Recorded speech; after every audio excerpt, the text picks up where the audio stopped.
You're listening to Soul Blerds After Dark with Letter J, Almani Vani, and superhero DJ John Quick.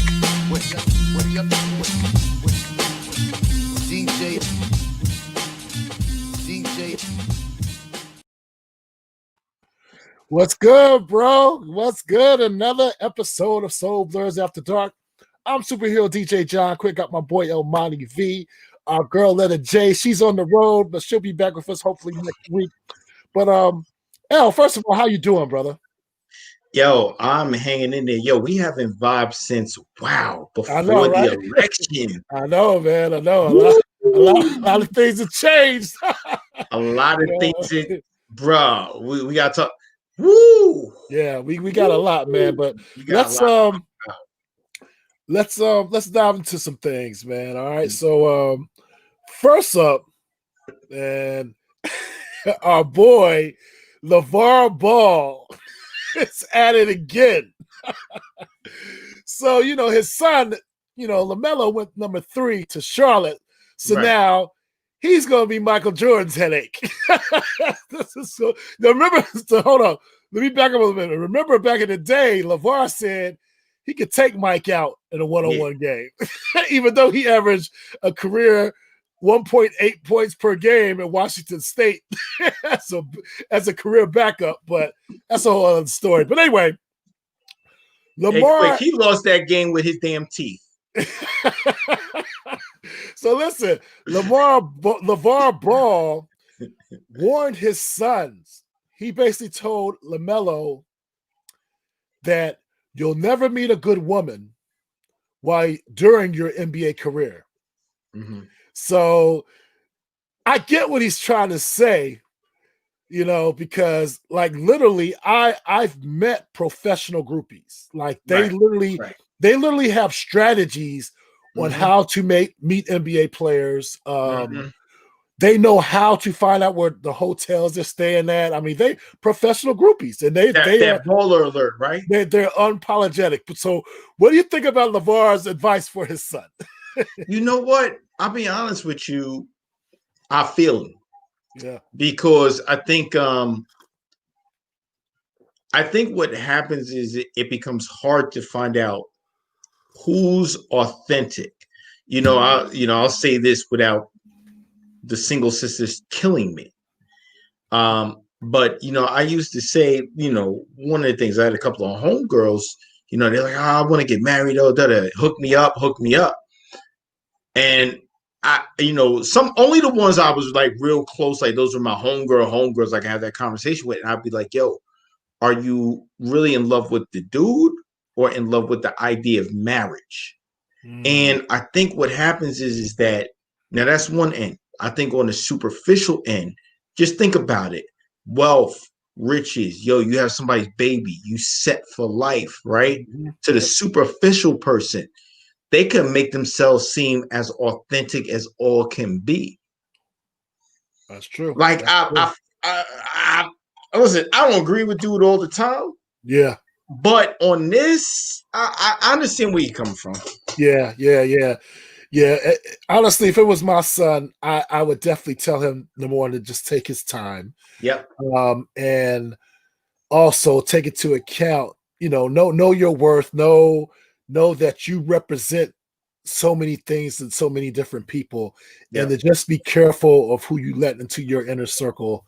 That's the advice I would give him. It wouldn't be no hoe advice like Lavar put it bluntly, but definitely, like, look, man, you have a target on your back. You are young, black, successful, and rich. Mm-hmm. So you have a target on your back. So that's what I would say. I agree, bro. You're not gonna get an argument from me. Yeah, absolutely. Absolutely. Now, Speaking of basketball, we're going to keep it on the same subject. James Harden allegedly wants out of Houston. Yep. Now, initially, reports were like, even though him and Russell Westbrook are boys, they were saying that, hey, we may be boys, but we can't play with each other because basically they play the same position. That's truthful. Yeah. They really play the same position. It's hard for either one of them to play off the ball. Right. But it's come out that the main reason James Harden wants out of Houston is because his owner is a huge Trump supporter. So I want to get your thoughts on that, bro. Like, I mean, I respect that. If that's his mindset, I totally respect it. But I hope he understands that most of the owners are Trump supporters. Interesting. I think that's more pertinent, quick in the NFL. Yeah, I know. With the exception of, I believe, Stephen Ross in Miami, and I think with the exception of Stephen Ross in Miami, and don't quote me on all of these, and Christopher Johnson on that side. Because Woody Johnson is an ambassador for Trump in England. Yeah. Yep. Christopher Johnson, though, if I'm correct, I don't think he's a Trump supporter. So that's the NFL. But hold up. I will say this: I know for a fact that the guy in Miami you're talking about, he is a Trump supporter. He is. Okay. Yeah, he's from Trump events. Oh, you know what? Yeah, because it wasn't that there was a big thing with Kenny Stills. Yep. Okay. Yeah, you're right. You're right. You're absolutely right. Yeah. I forgot who. Okay, you're right. But I think in the NBA, you've seen, like, for example, your Mark Cubans and others. I think there's more of diversity now. It makes sense in Houston that he would be a Trump supporter. I mean, look, Texas has been it's Texas. Yeah. It's a Republican state, so I get it. In terms of that. But I also think what you're seeing is that I think this is the other thing that NBA players have more power because they understand their star power and their value, and they can move. Whereas, let's keep it real. The NFL is the last bastion of $1 million enslavement. Yes, facts. You can't do in the NFL what you can do in the NBA. So James Harden already knows I can be out and I can go wherever the hell I want because I have a keen understanding of my value. Facts. I'm with it. Do it. Yeah, man. Like he did, like, it's funny because you don't really hear James Harden talk a lot about anything. You know what I'm saying? It's like, so for him if this is true, I have a whole new respect for him because I feel him. Like, if I'm an NBA player and I have that type of power, why do I want to put money in the pockets of a Trump supporter? Like, why? You know what I'm saying? Like, no, if I can avoid doing that, I'm definitely not going to do that. So big up to James Harden and the fact that he's telling him, like, yo, I want to go to the Nets. Yo, that matter of fact, what do you think about that? Like, him on the Nets with Durant and KD, like, is that a championship or bust type situation? That's a great regular season team. And I'm going to tell you why it's a great regular season team. Yeah, Durant is a killer. Yes. Regular season playoffs. Been established. Yeah. It's been established. Here's the problem with Kyrie. You don't know if he's going to be healthy or injured. Bruh. What do they say? The best ability is availability. Yeah. So you don't with Kyrie, you don't know. And let's be real. James Harden has regular season talent, but even going back to OKC, and Oklahoma City was my team. Yeah. It's my team. And it's been my team. I love them since Durant, Westbrook, Harden, Ibaka, love that squad. Think about it, bro. They've had 3 MVPs. Yo, for on real. That team. It's crazy. So whoever's doing their player development and scouting, they get an A+, bro, because they always get, like, remember Victor Oladipo and the only problem is these cats end up thriving once they really leave. It's like they're a farm system. It's crazy. It's like a farm system, man. It's crazy. It's crazy. I'm not giving up on my OKC. But yeah, you know what? But unfortunately with Harden is, and even going back to OKC, Cass was figuring him out in the playoffs. Yeah. You know, you're that type of game doesn't translate. Yeah, it's crazy, man. I think that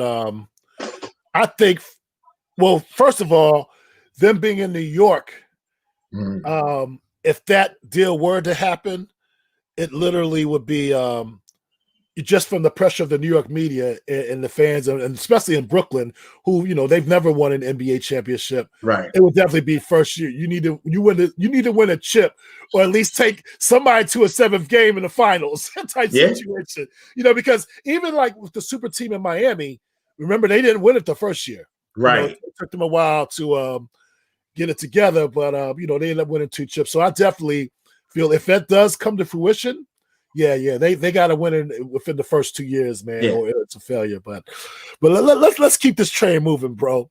Now this story caught my eye, man. Bud Light has created a video game console. It's called the BL6, and it will be able to keep 2 of your beers cold. It has 16 gigabytes of memory and 6 games, including Tekken 7 and Soul Calibur. Remember Soul Calibur? Soul Calibur with the bomb, bro. Yes. It has a built-in Asus projector. It has a form, and the form factor is of a 6-pack of beer. So I got one question for you. Yeah, go ahead. How many hours do you think it will be on the stand before it sells out? I got the over-under at 3 hours. It's sold out, bro. I'm going to do 2 hours and 18 minutes. Yeah, man, that is crazy. I'm doing 2 hours and 18 minutes. Can you imagine, bro? Like, really? Like, that has to be a nightmare for young wives everywhere. Like, real talk, or you're done. You're done now. You're done. Like, no, you don't do nothing around the house no more. This sink has been needed to be fixed for the past month. You don't even do chores. You don't even take the garbage out. Like, no, this is not gonna work anymore, honey. No, it's just not. It's a wrap. Yeah, it's a wrap. Gaming and beer. Gaming and beer, bro. That's a dangerous combination, bro. But let's keep this moving, man. And speaking of, just on some Black excellence, once again, we have to bring up Beyonce. Now, Beyonce, her team, and I'm glad, and I'm very proud to say I know one of her team members personally, Mr. Steve Cameron. What's good? COO at Parkwood. They're always up to something. And I noticed when he goes radio silent, like I don't hear from him for a while, I know something's about to blow. So same thing happened, when she came out with this whole new Ivy Park line recently. But she just formed a partnership with Peloton, right? Peloton, that's for those who don't know, unless you've been living under a rock, Peloton is like the new way for people to, stay in shape with the, very expensive bikes and, the lessons and, people are forming teams. It's just amazing to me, what they've been doing with their brand. But she's formed a partnership with them where they've licensed her music. And also she's donating like Peloton, I believe it's the Peloton program to any HBCU student. Right. That's right. Which is so dope. And so what I want to know, I don't know, what I want to know from you, man, and it's weird because I get it from a lot of Black women, but some of them like just have this hate for Beyonce for some reason, and I don't understand it. I really don't. Like for me, like I just think she goes above and beyond in terms of, using her platform for all the right reasons. And I don't know, bro. What do you think this stems from? I don't get it. I don't know. I think what it is maybe the best comparison I could say is maybe what Beyonce is to the music industry is what LeBron James is to the basketball profession. In this sense that let's take what you just said, right?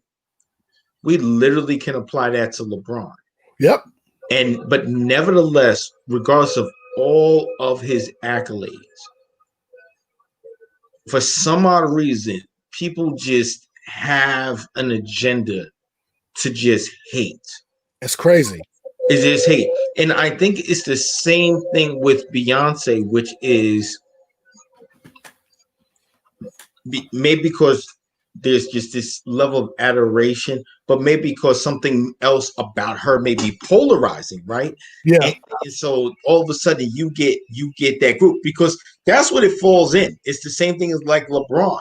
It's either you're fully in or you're all in hate. Yeah, it's weird, bro. It's so weird to me. I hate that. I hate that. I hate that for Beyonce and I hate that for LeBron. To be honest with you. It's weird, bro, because excuse me, even with the LeBron stuff, like I'm a Michael Jordan fan, but I love me some LeBron, man. LeBron stands for everything that's right within, in terms of being a black man. Like he takes care of his family, he uplifts his community, he never gets in trouble. Never. Like, and this man has had the most pressure on him in terms of a professional athlete in the history of professional sports from the age of like 16, and he's over-delivered. He's over-delivered, bro. Without the worst thing on his record is the decision, and even then, the profits from that went to the damn Boys and Girls Club. I know. Listen, I ain't gonna lie. I hated on them with that decision thing. You know what it is? I think what turned people off from LeBron, it did for me too, in all fairness, is we like fairy tale stories. And we hate when people betray our story, our fairy tale. Yeah. And I think for a lot of us, the fairy tale with LeBron was winning in Cleveland, dominating Cleveland, right? Because the whole story was there. And he was like, after that, I'm going to Miami. Right. But you know what? Go ahead, bro. No, I was going to say, I think, honestly, it's crazy because I just think that if he didn't do it the way he did it, I think 90% of the hate that you see would not exist. I agree. But it's funny that you mentioned Miami. I equate him going to Miami as him going away to college. And that's how he should. I'm with you. That's how I equate it. Yeah. And if he would have just said that, if he would have been like, look, y'all, I've been in Cleveland all my life. Exactly. It's cold as I'm 24. I'm 23. Exactly. Who would have argued with that? No argument. If you've been to Miami, you got to be like, I understand. Exactly. I understand, bro. Yep. That's funny. That is funny. No doubt. So let's keep it moving, man. We kind of heavy on sports tonight, but don't worry, Soul Blerds. We're gonna get to the nerdy stuff. Trust me. I got a couple things, but let's talk about the brother Deion Sanders going to the SWAC, Jackson State. You know what's funny, Omani? I'm gonna tell you a quick story. When I was growing up in West Virginia, I used to cut the grass. I think I was like maybe 13 years old. I was cutting the grass for a former quarterback for Jackson State. And he was, at the time, the head coach at West Virginia State, was now university, used to be West Virginia State College. And the cool thing, his name was Rick Taylor. And you Google him, this dude was the quarterback for Walter Payton. Right. Yeah. And he had a wide receiver by the name of Charlie Joyner, who used to play for the Chargers and whatever. So, again, the HBCUs supply so much talent to the NFL till it's ridiculous. But all that to say is, like, Deion's at Jackson State now. And the reason I'm bringing him up, not only because he got one of the top recruits in the United States, his son, to attend Jackson State, but also he brought in his sister, LaToya Williams, to handle football operations. And the cool thing about this story is, when they met remember the basketball player? Matter of fact, used to play for Cleveland, Mo Williams. Yeah. All right, Mo Williams is LaToya Williams' cousin. So he hooked them up to whereas, they could meet. So when they met, they said that she was running off her resume. Dion was like, look, I don't need to hear all that. I need to know that you can keep my boys, number one, in school, they graduate on time, they keep the grades up and keep them out of trouble. If you could do that, we can work. And that was it. So what do you think about Dion, and his possible effect on the college football landscape by him being in the SWAC and at an HBCU? If I'm any of the Power 5, I'm shook. Exactly. I'm not shook in the immediate, right? Because a lot of times when we look at these type of moves, we like to look at it in terms of the immediacy of the impact. That's not what I'm looking at. Here's what I'm looking at. Dion has already had a modicum of success. Number one, let's look at us. We're talking about it. Exactly. We're talking about Jackson State. Let's be real. Jackson State has probably been mentioned more times and known more throughout the country than ever before, right? Yep. So, boom, that's powerful right then and there. But let's also look at the time. We're also in a time due to white supremacy where you have more Black people being more conscientious of their Blackness and more conscientious of the system that uses them. So you have that happening as well, right? Yep. You take all of those things into consideration. If Dion can show even just now on the field within the next 2 to 3 years some significant success, right? Let's say do that. What you will now have is former Black NFL players that say, you know what? I'm going to go coach in the HBCUs and join them. And by the way, what I think, and here's the other thing, you're going to have more of those named people going down, especially since we all know about discrimination towards Black coaches in the NFL as well as in the college football ranks, which is even worse than the NFL. So you know what? If you get some more named former players to go down and you got a few, like if you get someone to go, I get Doug Williams at Grambling, but I think that was, before. But I think if you get some more to go down, and especially those that have funds that are professional and they have money, yes, I think you're going to see a golden age of HBCU football. I agree so much, brother. Because think about it, bro. Like the parents of these kids grew up on Deion Sanders. You know what I'm saying? They love Deion Sanders. And so I'm sure I feel it in my soul, man. He will not be the only player of his ilk to start coaching at an HBCU. So, like Doug Williams was a natural fit because he's a Grambling grad. We expected that. But for Dion to go to Jackson State, like who saw that coming? Yeah, I know I didn't. I didn't see it coming. So trust, bro. I think I agree. I think they need to be shook because I could definitely see some HBCUs opening up their pocketbook like, look, man, like Jerome Bettis, why don't you come coach here or such, such and such, people that we grew up, idolizing and admiring. And they'll tell their sons, like, listen, if you want to get to the pros, learn from the best. And all they gotta do is click on that film with prime time, bro. Yeah. Listen, if I had a son and he was gifted in football, I'm sending him to prime time. Absolutely. Prime time. Because nobody, even though he was flashy, nobody ever questioned that man's work ethic. I could see Jerry Rice end up coaching somewhere. I definitely can see that happening. Jerry would be great at whether it's Mississippi. I hope it's not in Mississippi, but I know he's a Mississippi Valley State graduate. But I can see him going to an HBCU. You know what I'm saying? Like real talk. Shoot, I can see my man Moss going to an HBCU, but he's sitting pretty right now at ESPN. But you know what I'm saying? But I can see Moss coaching at the HBCU. I'm gonna throw you a name that I actually think would be a great coach, and this goes so far against his personality, his reputation that he built in the NFL. Yeah, Terrell Owens. Oh, he would be amazing. I could see him because I think Terrell would be sensitive to how these young brothers would look at him. Absolutely. I think he would be a great coach. Absolutely. And you know what? Every quarterback that he's ever played with, even whether he got along with him or not, they always raved about his football IQ. Same with Mark. They always rave about the wide receivers' football IQ. Right. And so I would love to see that, man. I love to see that. So what other thing happened while we were away from each other, brother? And there's a rumor going around that there's going to be a strong rumor, and it came out of Swiss's mouth. He's trying to make it happen. That there's going to be a versus between Outkast and A Tribe Called Quest. Mm-hmm. That felt good just coming off my lips, bro. Yes. So, my question to you and everybody out there, who's commenting, big up to Danny, Ty. I see you guys.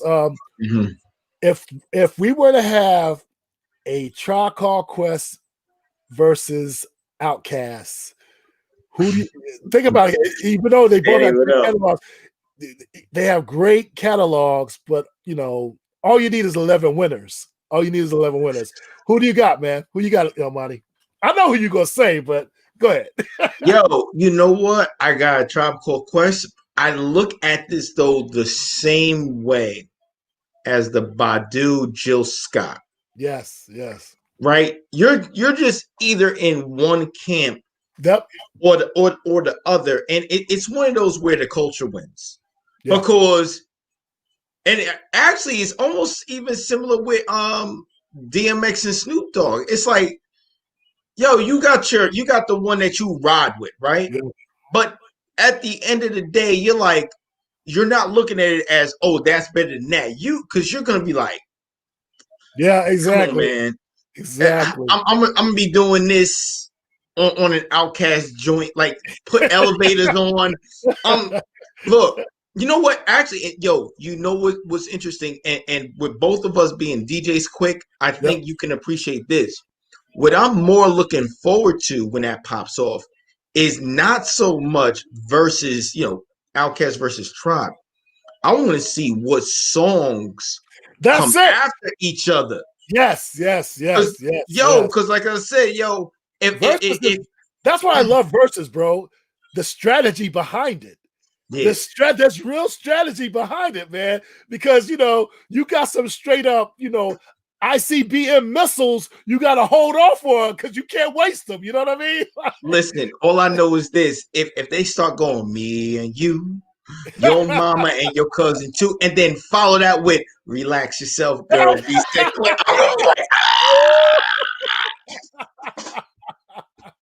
Word, bro. Like, listen.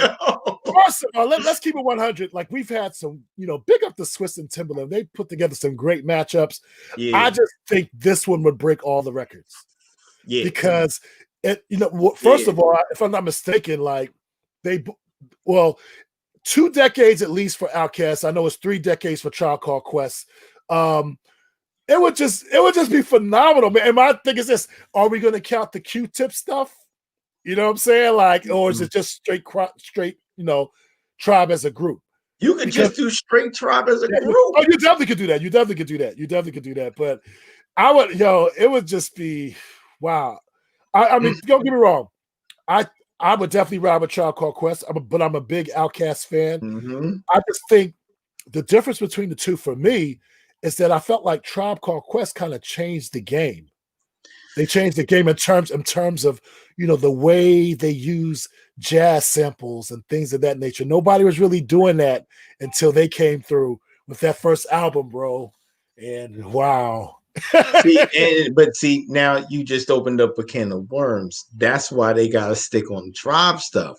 Mm-hmm. Because if we start singing whole catalog, Q-Tip could drop Nas's Illmatic album. Remember? Yeah, that's true. That's true. He was a producer. Like when you go into like Tip's production. Yeah. Like everybody talks about Missy on her production, but I don't really think a lot of people really know how deep Tip is on a production end. Exactly. Facts, bro. Damn. Facts. I'm looking forward to that one, though. Culture wins one way or the other. Yeah, man. It's like, let me see. Oh, Danny feels like, hold on, let me show this one, man.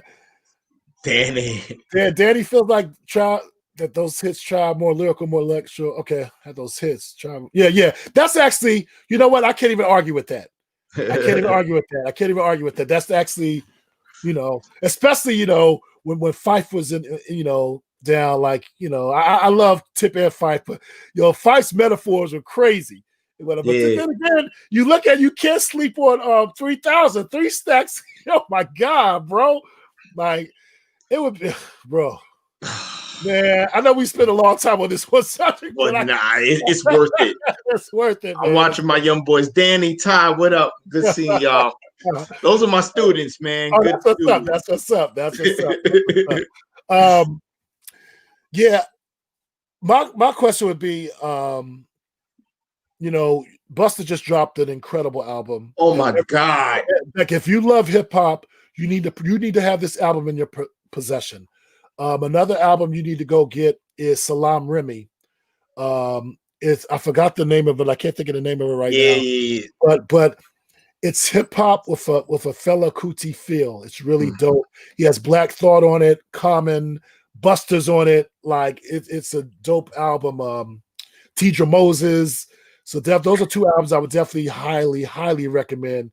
That Busta album. But the Busta album is just is ridiculous, bro. Like he really, and the thing I love about it, like some of the kids that I used to mentor who are into this whole, the trap music, the young hip hop, and a lot of auto tune and just so more about hooks than anything. They really are resonating. This album is really resonating with them, which is really, I'm impressed. I'm happy. I'm happy about that, man. And what you think about the album, bro? I know you heard it. Exactly, that face. You know what it is? I'm gonna tell you why. Like this is so on time, because we are, especially for Black people, right? Black and Latino, we are in a state of aggressive expression. Like aggressive expression is therapeutic for us right now because of all the other ish we're going through.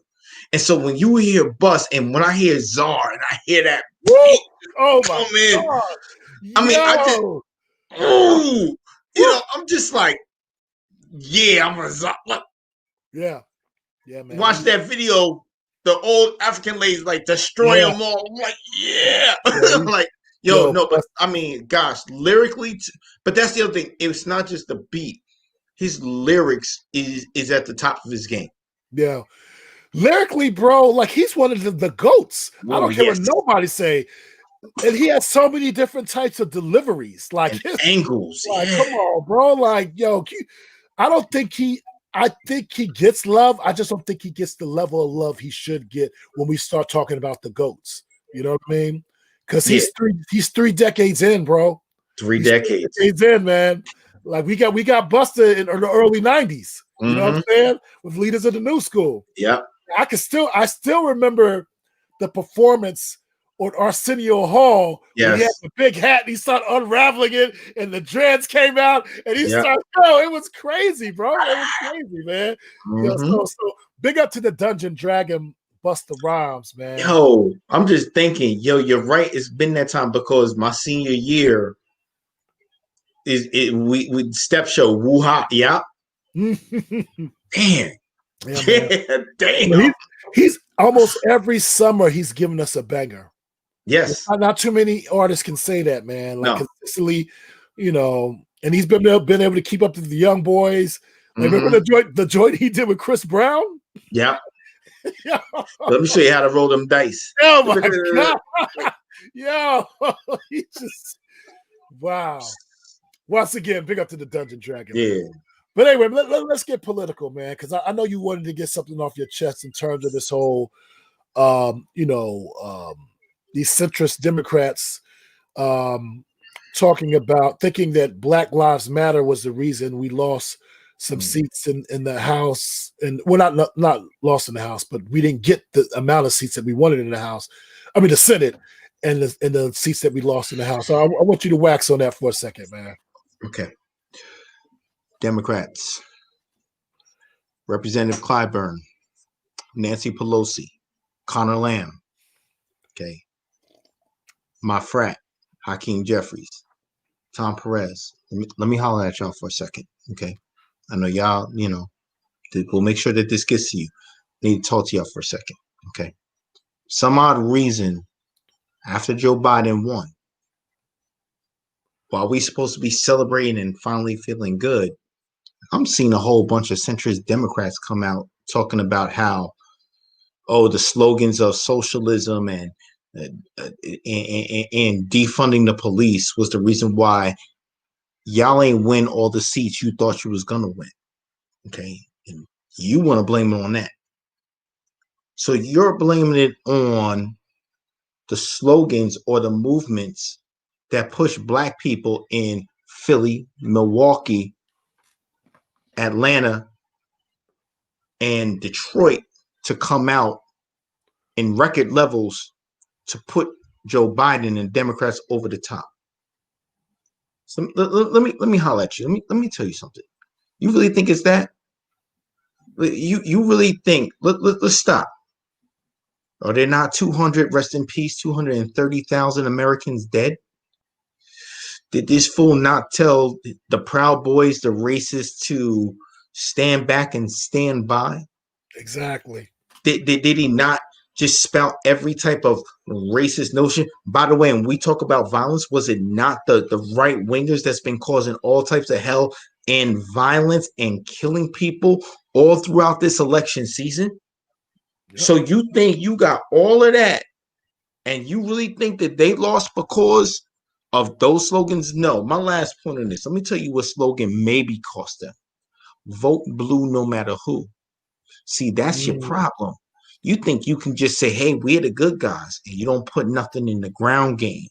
You don't be clear. You don't have a set clear to tell those people, yo, here's what you got to lose. You don't do all that. And yeah, you centrist Democrats, you want to be Republican light. You ain't trying to stand. You're just trying to say, I'm better than this dude. Of course you're going to lose on that. Of course you're going to lose. Nah, last point, stay in your own lane. We won this for you. We got our thing. It ain't about that. Tell your people to work a little harder. Tell them to knock on some more doors. Tell them to get a clear message. Tell them not to be a snowflake. Tell them to grow a damn spine. Tell them to make sure that they know the people and the people know them. And if they do that, then maybe they win. Because let's remember, more progressives were voted in. Oh, and by the way, record number of Black women were voted in. So, boom, check yourself. Well, damn, bro. Yo, I normally at this part of the program, we like to go into El Monte's world, but I think that was it right there. That was it. That was it right there, bro. That's it right there. Oh my goodness, no doubt, bro. No, you dropped a lot of gems, and I hope you guys caught those gems out there, and yeah, man, that's why I got you on the show, my brother. So listen, so it's that part of the show, what we call cutting up with Quip, and we're gonna get a little nerdy right now because I need y'all to look at this comic right now. Look at it real. It's called Livewire. See that black woman? Livewire. It's on Valiant, and basically, her superpower is she can connect and manipulate any machine that's run by electricity, and it's such a brilliantly written comic book that I definitely wanted to share with you guys. It's definitely one of the things that one of the comics that I do read in my spare time, and I just wanted to share it with you, man. And I noticed that within the last couple of years, a lot of sisters have been actually how should I say, putting a spotlight in terms of the comic book world. And I think that's really dope. You have the young lady, Ironheart for Marvel, the new Iron Man. You also have the young lady, the Blink, what is her name? She's on DC Comics. Naima, Nakia Naima, anyway. Yeah. And then also we're gonna have a black female Green Lantern. So the sisters are like, on the come up, what I'm saying? And we don't know what they're gonna do with the Black Panther situation. Is Shuri gonna be the new Black Panther?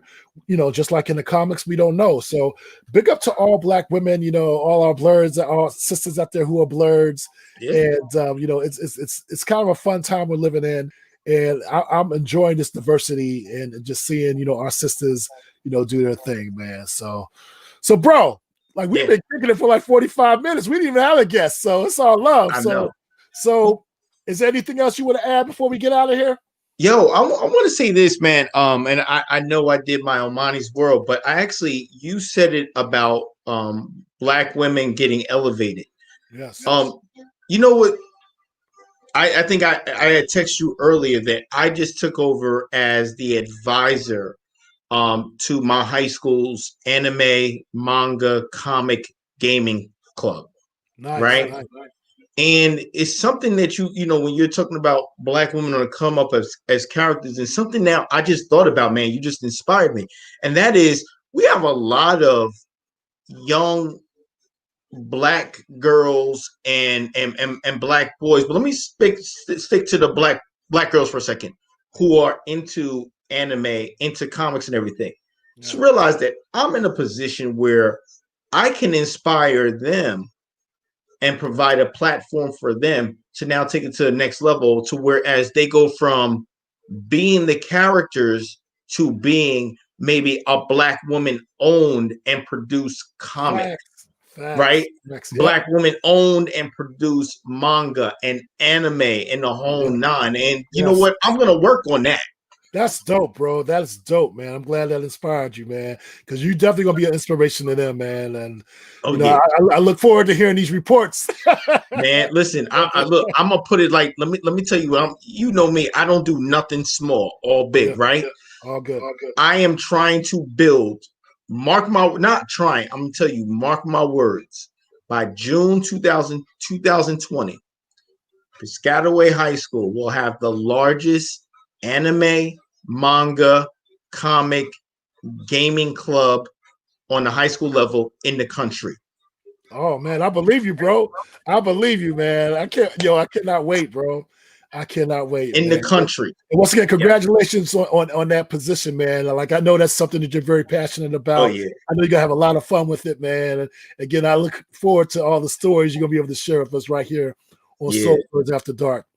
Now, for those of you who don't know, we're going to start doing this every other week because, you know, we're all super, super busy. So we'll see you back Wednesday after next. Soul Blerds After Dark, we're going to have the special guest. Mm-hmm. We're not sure yet, but it's going to be somebody special. Anyway, I'm John Quick. That's my boy Elmani V, and we will see y'all later.